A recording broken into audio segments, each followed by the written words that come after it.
Hey everyone, welcome back. Today's topic is dreams, something we all experience but don't always think much about. Some dreams fade the moment we wake up, while others stay with us and feel surprisingly real. In this lesson, you'll hear Finn and Blondie answering a set of questions about dreams, sharing their own experiences and thoughts along the way. Let's get started. Do you often remember your dreams? Not very often, actually. Most of the time, they fade as soon as I wake up. But occasionally, a really vivid dream sticks with me throughout the day. When that happens, I sometimes think about it for hours because it feels strangely real. Can you describe a dream you had recently? Sure. Just last week, I dreamed I was giving a lecture in front of a huge audience, but I kept forgetting what I wanted to say. It felt incredibly real and stressful, probably because I've been nervous about presentations at university lately. Do you think dreams have any meaning? I think some dreams reflect our thoughts or feelings, like anxiety or excitement, but most are probably just random. For example, I often dream about situations from my day, but they rarely have any deeper significance. Have your dreams changed as you've gotten older? Yes, definitely. When I was younger, my dreams were mostly fun or fantastical, like flying or meeting superheroes. Now they're usually more realistic, often connected to exams, social situations, or daily worries. Are there any recurring dreams you've had? Yes, I sometimes dream about missing an important exam or forgetting something crucial. It usually happens before stressful events, which makes me think it's my subconscious reacting to pressure. Do you try to interpret your dreams? Occasionally, especially if a dream is really strange or vivid, I usually think about what might have caused it, like stress or excitement, rather than assuming it has a mystical meaning. Have you ever had a nightmare? How did it make you feel? Yes, I've had nightmares where I was trapped or chased. They usually leave me feeling tense or uneasy for a while after waking up, but I try to remind myself that it's just my mind playing tricks. Do you prefer daydreaming or night dreams? I'd say daydreaming. It's more controlled, and I can imagine scenarios or plan things creatively. Night dreams are interesting sometimes, but they can be unpredictable or even a little disturbing. Have you ever been inspired by a dream to do something in real life? Actually, yes.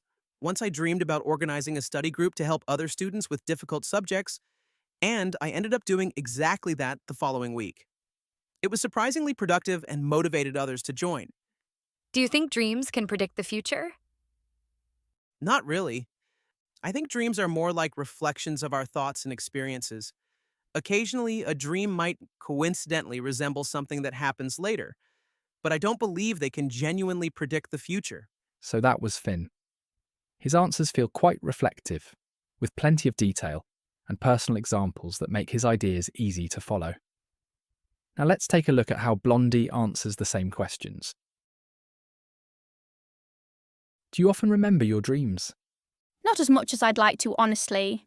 I usually wake up with this lingering feeling that I was just somewhere else, but the actual details tend to slip through my fingers the moment I start my morning routine. I might catch a glimpse of one once or twice a week, but that's about it. Can you describe a dream you had recently? It was actually super random. I dreamt I was back in my childhood home, but the layout was all messed up and there was a massive storm outside. I spent the whole time trying to close windows that just wouldn't stay shut.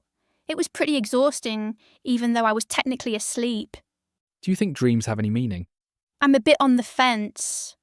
I don't think they're like messages from the universe or anything, but they definitely reflect what's weighing on your mind. If I'm stressed about a deadline, I'll inevitably dream about being late. So, I'd say they're more of a mental decluttering process than anything mystical. Have your dreams changed as you've gotten older? Definitely. When I was a kid, they were way more vivid and fantastical, lots of flying or monsters. Nowadays, they're much more mundane. It's usually stuff like forgetting my laptop or being in a meeting where I've lost my voice. I guess my subconscious has just traded monsters for adulting anxieties. Are there any recurring dreams you've had? I used to have this really common one where I'd be walking and suddenly my teeth would just start crumbling. It's apparently a super common dream related to losing control, but it's honestly the most unsettling sensation. Thankfully, I haven't had that one in a while. Do you try to interpret your dreams? Maybe just for a laugh. If I have a particularly trippy one, I might Google it over breakfast to see what the experts say, but I take it all with a grain of salt. It's more of a conversation starter than something I actually live my life by. Have you ever had a nightmare? How did it make you feel? Oh, for sure. The last one I had was so intense that I woke up with my heart absolutely hammering. It leaves you feeling really rattled for the first hour of the day, and it's hard to shake that off feeling even when you know you're safe in bed. Do you prefer daydreaming or night dreams? Daydreaming, 100%. It's much more intentional and relaxing. You can kind of check out for 5 minutes during a boring commute and imagine something fun, whereas night dreams can sometimes be a bit of a wild card. You never know if you're getting a feel-good movie or a horror show. Have you ever been inspired by a dream to do something in real life? Nothing major, but I did once dream about a really specific outfit, like a weird colour combo I'd never thought of. I tried it out the next day and it actually looked decent, so I guess my subconscious has a better eye for fashion than I do when I'm awake. Do you think dreams can predict the future? I mean, it's a cool idea, but I'm pretty sceptical. I think if something you dream about actually happens, it's usually just a fluke or your brain picking up on subtle cues you noticed while you were awake.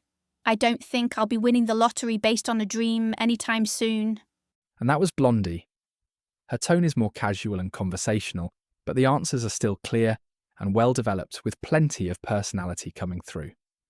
Now let's go over some useful language you can use when talking about dreams. When you're talking about dreams, a good place to start is how clearly you remember them.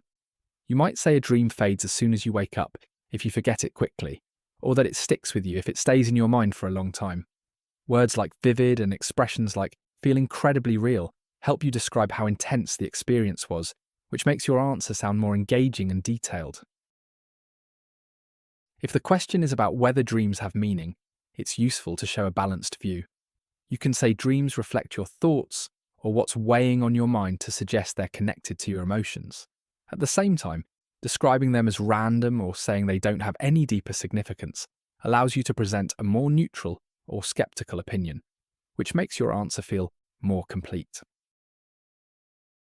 When you're asked how your dreams have changed, these expressions can help you explain that clearly. Fantastical is useful for describing imaginative or unrealistic dreams, especially from childhood. In contrast, more grounded and daily worries are good for describing more realistic, everyday concerns. The phrase recurring dream is also helpful when you want to talk about dreams that happen repeatedly. To make your answers sound more natural, it helps to include some everyday expressions.